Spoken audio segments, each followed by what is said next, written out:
మన ప్రభువును రక్షకుడైన యేసుక్రీస్తు పరిశుద్ధ నామమున ప్రియదేవుని సంగమా ప్రియదేవుని బిడ్డలారా మరదయకాల సమయం దేని వాక్యం ధ్యానించడం ముందుగా ప్రార్థన చేసుకుందాం. ప్రార్థన. కృపగల తండ్రి, దయగల మహేశయ్య, నీ బంగారు పాదాలకు లెక్కలేని వందనాలు, స్తుతులు, స్తోత్రములు. గతించిన రాత్రి అంతా నీ రేఖల చాటును కాచి కాపాడి సంరక్షించిన దేవ మరదయకాల సమయం సజ్జలు ఎక్కడి చేరి ప్రార్థించుండగా వాక్యమైన దేవుడు వాక్యం నాతో మాతో మాట్లాడి మీరే మహిమ ఘనత ప్రభావాలు పొందమని యేసునామమున అడుగుచున్నాం తండ్రి. ఆమేన్. ప్రియదేవుని సంగమా ప్రియదేవుని బిడ్డల నిడదమ్మకి ఏర్పాటు చేయని వాక భాగము అపోస్తలులైన పౌలు ఫిలిప్పీలకు రాసిన పత్రిక 2వ అధ్యాయము 19 నుంచి 24 వచనాలు ధ్యానం చేసుకుందాం. అపోస్తలులైన పౌలు ఫిలిప్పీలకు రాసిన పత్రిక 2వ అధ్యాయము 19 నుంచి 24 వచనములు ఈ విధంగా రాయబడినవి. నేనును మీ క్షేమము తెలుసుకొని ధైర్యము తెచ్చుకుని నిమిత్తము తిమోతిని శీఘ్రముగా మీ యొద్దకు పంపుటకు ప్రభు అయిన యేసునందు నిరీక్షించున్నాను. ప్రియదేవుని సంగమా ప్రియదేవుని బిడ్డలారా, పౌలు యొక్క నిరీక్షణ లేని ఇతరుల వల్ల మనం దుఃఖపడకుండా మనకు ఒక నిరీక్షణ ఉంది. ఏంటా నిరీక్షణ అంటే ప్రభువు తిరిగి మరలా వచ్చి మనలను ఆయనతో పాటు ఆయన రాజ్యంలో చేర్చుకుంటారు. ప్రభు రెండో రాకడలో ప్రభుతో పాటు మనం జీవించాలంటే నిరీక్షణ కలిగి ఆ నిరీక్షణలో కొనసాగాలి. నిరీక్షణ లేని ఇతరుల వలె దుఃఖపడకుండా ఒక నిరీక్షణ మనకు ఉంది. ఏంటంటే క్రీస్తు ప్రభు వారు మరణించి ఎలాగైతే తిరిగి లేచి తండ్రి యొద్దకు చేర్చబడి ఆదరణకర్త అయిన పరిశుద్ధ ఆత్మ ద్వారా నేడు మనందరితో ఆయన మాట్లాడుతున్నారో, ఆయన మాట్లాడుతున్న మాటను బట్టి సజీవులమైన మనము ప్రభు రాకడలో ప్రభుతో పాటు ఆయన రాజ్యంలో చేరువారమై ఉన్నాము. అందులో భాగంగా నమ్మకమైన జత పనివాడిగా తిమోతిని గురించి పౌలు ఈ పరిచర్యలను గురించి చెప్తున్నమాట. అంటే తను ఎలాగైతే ప్రభువుతో పరిశుద్ధ ఆత్మచేత నడిపింపబడుతున్నాడో అటు రీతిగా తన తోటి పరిచారకుడైన తిమోతి మీ యొద్దకు పంపబడుతున్నాడు. అతడు వచ్చి అనేకమైన విషయాలను సంగతులను మీకు తెలియజేస్తాడు. అంటే ఆనాడు సంఘాలు బలపడడానికి, సంఘాలు విశ్వాసంలో కట్టబడడానికి దేవుడు ఏర్పరచుకున్న మరి పత్రికలుగా మరి పౌలు, తిమోతి అనేకులు అపోస్తలులు ఉండడం మనం చూసాం.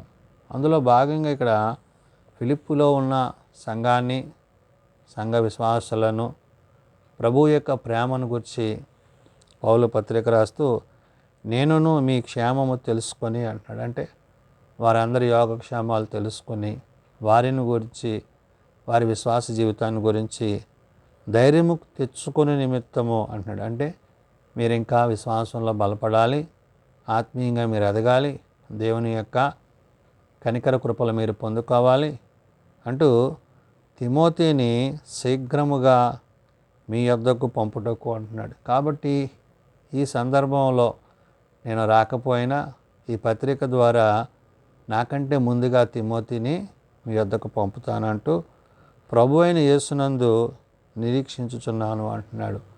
క్రీస్తుని బట్టి, క్రీస్తు యొక్క ప్రేమను బట్టి మరి ఫిలిప్పులో ఉండే సంఘానికి పౌలు ఈ పత్రిక రాస్తూ తన తోటి పరిచారకుడిని తిమోతిని పంపించడంలో తాను దేవుని యొక్క చిత్తాన్ని, అంటే ప్రభువు యొక్క చిత్తం కొరకు కనిపెడుతున్న వాడే ఉన్నాడు. అంటే తన సొంత కార్యం, సొంత ఆలోచన కాదు, కానీ ప్రభు యొక్క ఉద్దేశంగా తాను తలంచి ఈ మాటలను అక్కడ చెప్తూ మీ క్షేమ విషయమై నిజంగా చింతించువాడు అతని వంటి వాడు ఎవడనూ నా యొద్ద లేడు అంటాడు. అంటే మీ క్షేమం అంటే మీరు ఎలాగ విశ్వాసంలో బలపడాలో, ఎలాగ ప్రార్థనలో స్థిరపడాలో, మీ కుటుంబాలు ఏ విధంగా దేవుల్లో ముందుకు కొనసాగాలో వాక్య రూపకముగా, వాక్యానుసారంగా ప్రభువును గూర్చి, ప్రభు మాటలను గూర్చి నాకు తెలిసినంత వరకు తిమోతియే మీకు సరైన వాడని నేను తలంచున్నానని పౌలు అంటున్నాడు. అంటే తిమోతితో తనకున్న ఆ యొక్క పరిచర్య బాంధంలో అందులో భాగంగా తనైతే మరి ఫిలిప్పీ సంఘము మరింతగా విశ్వాసంలో బలపడగలదని తను ఆలోచించాడు. ఆలోచించిన దాన్ని బట్టి తిమోతిని గురించి పౌలు చెప్తున్నాడు. క్రీస్తు ప్రేమను తాను ఎలాగైతే కలిగి ఉన్నాడో అదే ప్రేమను తిమోతి కూడా కలిగి ఉన్నాడు. కాబట్టి తిమోతి ప్రభు నిమిత్తము, ప్రభు పరిచయ నిమిత్తము ఎంతగా శ్రమ పడుతున్నాడు అనే విషయాన్ని చెప్తూ అందుకనే అంటున్నాడు ఇక్కడ, మీ క్షేమ విషయమై నిజముగా చింతించువాడు. అంటే ఏంటి? మీ చింత యావత్తు ప్రభువులో తీర్చబడాలంటే మీ చింతలన్నీ తొలగించడానికి అతడు గొప్ప సాధనమై ఉన్నాడని చెప్తున్నాడు. అతని వంటి వాడు ఎవడునో నా యొద్ద లేడు అంటున్నాడు. అంటే అలాంటి గొప్ప పరిచారకుడు, గొప్ప సేవకుడు, నా తోటి పనివాడు అని చెప్పుకోవడానికి పౌలు చాలా సంతోషిస్తున్నాడు. అంటే పరిచర్యలో అనేక మంది మనకు కలవచ్చు, కానీ ఈ కలిసే విధానంలో ఈ తోటి పరిచర్య ప్రభువు గురించి తాను ఎలాగైతే కష్టపడుతున్నాడో తిమోతి కూడా అలాగే కష్టపడుతున్నాడు అనే మాటల్ని ఇక్కడ పౌలు చెప్తూ, అందరూ తమ సొంత కార్యంలోనే చూచుకొనుచున్నారు కానీ యేసుక్రీస్తు కార్యములను చూడరు అంటున్నాడు. అంటే ఎవరికి వాళ్ళు వ్యక్తిగతంగా ఆత్మీయంగా బలపడుతున్నారు, బాగానే ఉంటున్నారు, కానీ మరి ఇతరుల యొక్క అవసరతల్లో అక్కర్లో వారిని ధైర్యంగా ప్రభువులోకి నడిపించడానికి, ప్రభువులో వారిని విశ్వాసంలో నిలబెట్టడానికి ఎవరు ఎటువంటి నిరీక్షణ కలిగి ఉన్నారో ఆ నిరీక్షణకు మరి ఆయుధంగా, ఒక సాధనంగా తాను ఉన్నాడు అని తిమోతిని గురించి పౌలు చెప్తున్నాడు. అంటే ప్రేమ ప్రభువుని బట్టి, ఆ ప్రభు యొక్క ప్రేమ వారి మధ్య ఎటువంటి బంధవ్యాన్ని, సంబంధాన్ని గుర్తు చేస్తుందో చెప్తున్నాడు. అందుకనే అందరూ తమ సొంత కార్యములనే చూచుకొనుచున్నారు అంటున్నాడు. అంటే స్వనీతితో ఆధారం చేసుకుంటున్న వారే ఉంటున్నారు, కానీ ఇక్కడ యేసుక్రీస్తు యొక్క కార్యములు చూడరు అంటున్నాడు. కాబట్టి కేవలం ప్రభు కొరకు, ప్రభు పరిచర్య కొరకు, ప్రభు పని కొరకు అతడు ఏర్పరచబడిన సాధనమై ఉన్నాడు. కాబట్టి ఆ సాధనాన్ని మీ వద్దకి పంపుతున్నాను అంటున్నాడు. ప్రియమైన బిడ్డలారా, అనేకులు ప్రభువులో బలపడాలంటే, అనేక కుటుంబాలు క్రీస్తుల్లో ముందుకు కొనసాగాలంటే ఆనాడు పౌలు ఎలాగైతే ఆయా పత్రికల ద్వారా సంఘాలను ధైర్యంగా విశ్వాసంలో నడిపించాడో, నేడు పత్రికలై ఉన్న ప్రతి సేవకుడు కూడా ఆ కుటుంబాల కోసం అటు రీతిగా పరిచర్య చేయవలసి ఉందనే విషయాన్ని పౌలు ఇక్కడ గుర్తు చేశాడు. చెప్పి, అతని యోగ్యత మీరు ఎరుగుదురు, తండ్రికి కుమారుడు ఎలాగ సేవ చేయునో అలాగా అతడు నాతో కూడా సువార్త వ్యాపకము నిమిత్తము సేవ చేసిన అన్నాడు. అంటే ఒక కుమారుడిగా, ఇప్పుడు తన్ని సహోదరుడిగా, తోటి పరిచారకుడిగా, మరి తండ్రి కుమారుల యొక్క బాంధవ్యాన్ని అక్కడ ప్రభువుని బట్టి, తిమోతిని బట్టి పౌలు చెప్తున్నాడు. అంటే అంతగా తిమోతి తాను ప్రభు పట్ల, ప్రభు ప్రేమ పట్ల మరి పౌలుని మరి తండ్రిగా భావించినట్లుగా కూడా ఇక్కడ పౌలు తెలియజేస్తున్నాడు. అంటే ఈ వాక్యము, జీవము కలిగిన వాక్యము మనలను విశ్వాసంలో నడిపించగలిగి ఆత్మీయ స్థితిగతులు అక్కడ చూడగలం. అంటే మనుషులు, వ్యక్తిత్వాలు కాదు, కానీ వారి హృదయంలో దేవుడు ఉంచిన ప్రేమ వారిని ఎటువంటి బంధవ్యానికి నడిపించిందంట? తండ్రి కుమారుల యొక్క సంబంధానికి నడిపించింది అంటున్నాడు. అదే అంటున్నాడు, అతని యోగ్యత మీరు ఎరుగుదురు. అంటే అతను ఎలాంటి వాడో మీరు ఎరుగుదురు, తండ్రికి కుమారుడు ఎలాగ సేవ చేయునో అలాగా అతడు నాతో కూడా సువార్త వ్యాపకము నిమిత్తము సేవ చేశాడు. అంటే ఎక్కడ కూడా వెనుకడుగు వేయలేదు, నేనేం చెప్తే చేశాడు, ఆ విధంగా మేమిద్దరం పరిచర్య చేశామన్నాడు. ఇవన్నీ ఎందుకు చెప్తున్నాడు పౌలు అంటే, మరి ఫిలిప్పీలో ఉండే సంఘము వారు ఇంకా దేవునిలో బలపడాలి. నేడు సార్వత్రిక సంఘానికి పౌలు చెప్పే మాట ఏంటంటే, అనేక సంఘాలుగా, అనేక రీతిలుగా, అనేక చోట్ల మరి దేవుని వాక్యం ఎత్తబడుతున్నప్పుడు అక్కడ ప్రభు యొక్క మాటల యొక్క ఉద్దేశాలు, వారి వారి యొక్క పరిచయాలను బట్టి, వారి వారి సేవలను బట్టి వారు క్రీస్తులోకి ఏ విధంగా వారిని నడిపించగలుగుతున్నారు అంటే, తమ సొంత కార్యాలు, సొంత ఆలోచనలే కాదు, ప్రభు నిమిత్తము పనిచేసేవాడే నిజమైన సేవకుడు, నిజమైన పనివాడు అని తిమోతిని గురించి పౌలు ఇక్కడ గుర్తు చేస్తూ చివరిగా అంటాడు, కాబట్టి నాకేమి సంభవించినై ఉన్నదో చూసిన వెంటనే అతని పంపవలనని అనుకుంటున్నాను. అంటే తన ముందు ఉన్న పరిస్థితులు తన కోసం మరి ఎంతో మరి పొంచి ఉన్నారు, తను చంపాలని, పౌలుని చంపాలని. పౌలు యొక్క మరణం కోరేవారు అనేకులు, అపవాది సంబంధం ఉన్నారు. అయితే ఇలాంటి సందర్భంలో నేను రావచ్చు, రాకపోవచ్చు, కానీ నాతోటి వాడు, నా కుమారుడు వంటి వాడు, నా జత పనివాడు అని మరి తిమోతిని గూర్చి ఇన్ని రకాలుగా పౌలు చెప్పడం ఉద్దేశం ఏంటంటే, తన మాటలు మీరు వినండి, తన మాటలు విని మీరు ఇంకా విశ్వాసంలో బలపడండి. బలపడటమే కాదు అంటున్నాడు, సువార్తని ప్రవచ్చు. కాబట్టి నాకేమి సంభవించనై ఉన్నదో చూచిన వెంటనే అతనిని పంపవాలని అనుకొనుచున్నాను అంటున్నాడు. అంటే ఇప్పుడు నేను రాకపోయినా నా కోసం అతడు పంపబడతాడు. ఎవరి నిమిత్తం?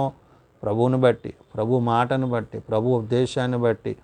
నేను రావచ్చు, రాకపోవచ్చు, నేను మీతో మాట్లాడచ్చు, మాట్లాడకపోవచ్చు, కానీ ఒక వ్యక్తిత్వం కలిగిన దేవుని యొక్క పనిలో పనివాడై ఉన్న అతనిని గురించి పౌలు ఇక్కడ మాట్లాడుతూ, నేను శీఘ్రముగా వచ్చేదనని ప్రభువుని బట్టి నమ్ముచున్నాను అంటున్నాడు. ఒకవేళ ప్రభు చిత్తమైతే, దేవుని యొక్క ఉద్దేశం మీ దగ్గరికి నేను రావాలని ఉంటే కనుక నేను కూడా వస్తానంటున్నాడు.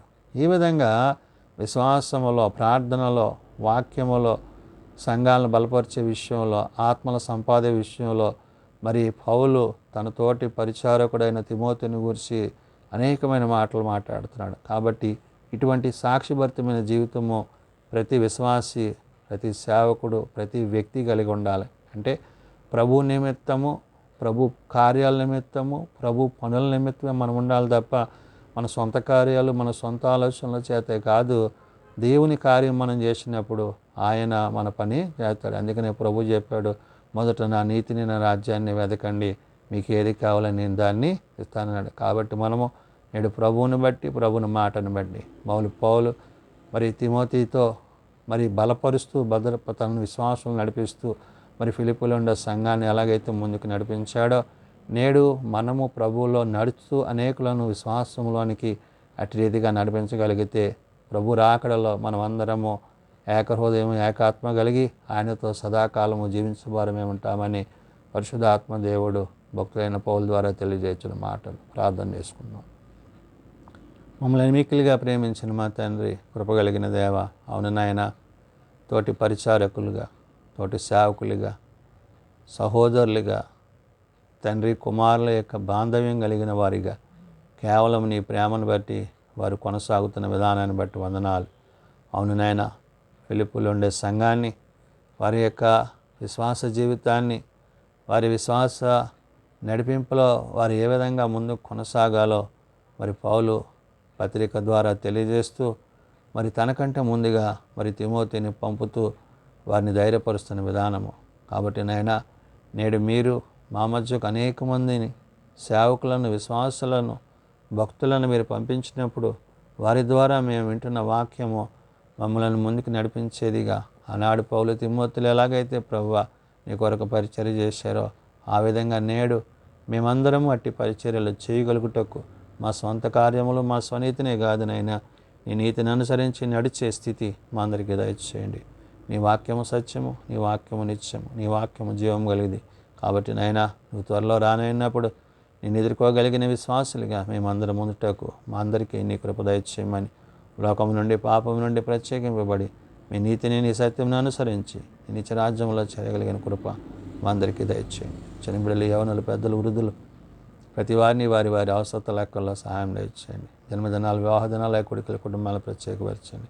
ఇదిగో నాయన, మరి నేడు దినం వివాహం చేసుకోబోతున్న నీ దాసుని బట్టి, సేవకుని బట్టి, కుటుంబాన్ని బట్టి జరగబోయే కార్యక్రమం నీకు మహిమకరంగాను, కుటుంబాలకు దీవెనకరంగా, సంఘానికి, విశ్వాసులకు ఆశీర్వాదకరంగా జరిగించండి. ఇంకా ఎక్కడెక్కడైతే అనేకమైన కార్యక్రమాలు నీ పేరట జరుగుతున్నావు వాటన్నిటిలో మీరుండి మీరే మహిమ పొందమని, మా పరిచయల్లో, మా ప్రయాణాలను, మా రాకపోకలు మీ తోడ్పాటు, మీ తోడు దీవెన దయచేయమని, మీరు అక్కడికే మమ్మల్ని సిద్ధపరచమని యేసు నామమున అడుగుచున్నాం తండ్రి, ఆమేన్. పరలోకమందున్న మా తండ్రి, నీ నామం పరిశుద్ధపరచబడుగాక, నీ రాజ్యం వచ్చుగాక, నీ చిత్తం పరలోకమందు నెరవేర్చినట్లు భూమి మీద నెరవేరుగాక. మానవుని మాకు దయచేయండి. మరలా ప్రార్థన చేసిన వాడిని మేము క్షమించిన ప్రకారం మా ప్రార్థనలను క్షమించము. శోధనలతో ఏకాదశులను తప్పించము. రాజ్యము, శక్తి, మహిమ నిరంతరము నీవే నవ్వు తండ్రి, ఆమేన్. మన పరమ తండ్రి అయిన దేవుని ప్రేమ, ప్రభువైన యేసుక్రీస్తు కృప, పరిశుద్ధాత్మ నిత్య సహాయము నిరంతరము సదా తోడయండి సంరక్షించునుగాక, ఆమేన్.